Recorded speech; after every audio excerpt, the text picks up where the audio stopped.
My name is Joseph Thori. I am a data scientist at Suffolk. And so I'll just briefly walk us through being able to find the data that you need. I think three main problems that came up were lack of data, fragmented data, and quality of data. So what we've done is we've been able to map out the data that is available, some part of it, which is starting point, of data available in the agricultural scene.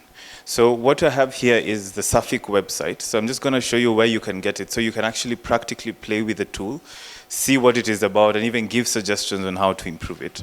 So under the Suffolk website, we have news and insights. Under the news and insights, we have what we have here, which is the data dashboards. The third dashboard, which is the agriculture data landscape in Kenya, is what I'm going to showcase. So it looks like this. I'm going to blow it up so that we can see it better. So this has the mapping of the information around surveys that are there. So usually the first question is, where do I start from? What information is actually available and accessible to me? So within the first view of the dashboard, we have the data landscape. This summarizes the information that we have so far added to our database that showcases the different data points that are available. So far, as of today, we have been able to map out 605 surveys across 16 organizations, and we can see the number of surveys across each organization.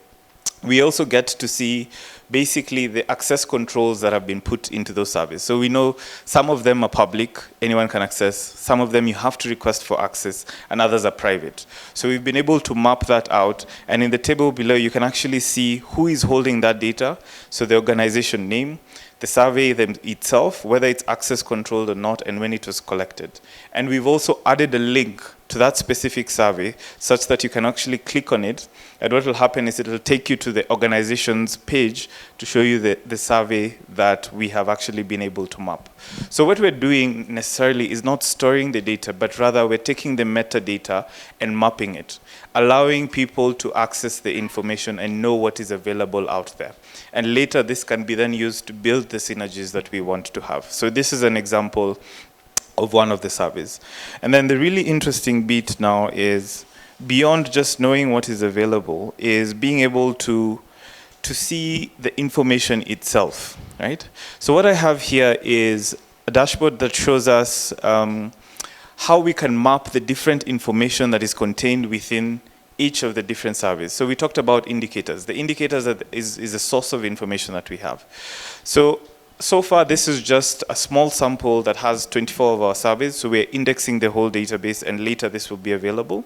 But an example here is, of the 24 surveys that we have already within the database, we can follow through different use cases. So for example, the use case that was suggested earlier on farmer enterprise. You can click on farmer enterprise, and it gives you the different indicators that are available. Beyond that, we can select one that is already there, for example, energy cost.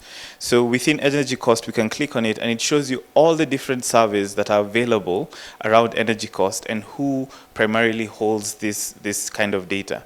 And we can expand this further and say, what indicators can we actually find within this particular survey? So for example, here there's one on electric power distribution. You can scroll electric power generation.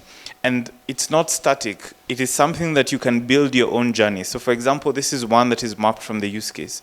But as a user, you can come in and say, perhaps I don't want to start with the use cases. Perhaps I want to start with something like the different indicators that are available. So we map from where the surveys begin, and we say, okay, so these are the different indicators. So I have an indicator around drinking water, for example. I can expand that further and say, okay, which use case does that map to? It maps to farmer enterprise budgets, and I can continue to enhance this and say, okay, let me see more around the organizations that have this data. So it gives me the list of organizations that are there. And so you build your own journey to understand, where is this data sitting and what can it actually do for me? And beyond that, we can also come in and say, I'm interested in a particular value chain. Let's say I'm interested in rice. You can actually come search for that particular value chain, and then it automatically gives you what is available there. So we have crop farming. These are the actual indicators that are within the different surveys. And so it gives you exactly what you're looking for, and you get to understand that landscape of information that is out there. And beyond that, we also have it in such a way that it's organized so that you can easily find the information that you're really looking for. A quick example would be here. For example, we have the different use cases. I mentioned farmer enterprise, but something like government. You can go and see, I want indicators around budget allocation. I can click on that. It will then segment that, and you can narrow in on this. And you can go further and basically look for the data that you want. And then later, what we're planning to do is, we have such a rich database of information that will continue to grow as we add more information, as we partner with different people, as we improve our methodologies. We want a way such that it's not just a quick search, but you can have a sort of GPT interface where you can come ask a question and say, I want to build a farmer enterprise, for example. It can go query the database, understand where that information is, pull it in, and then even build you a draft. So that's the vision of where we want to build this, so that it can be useful to different stakeholders all around. Thank you.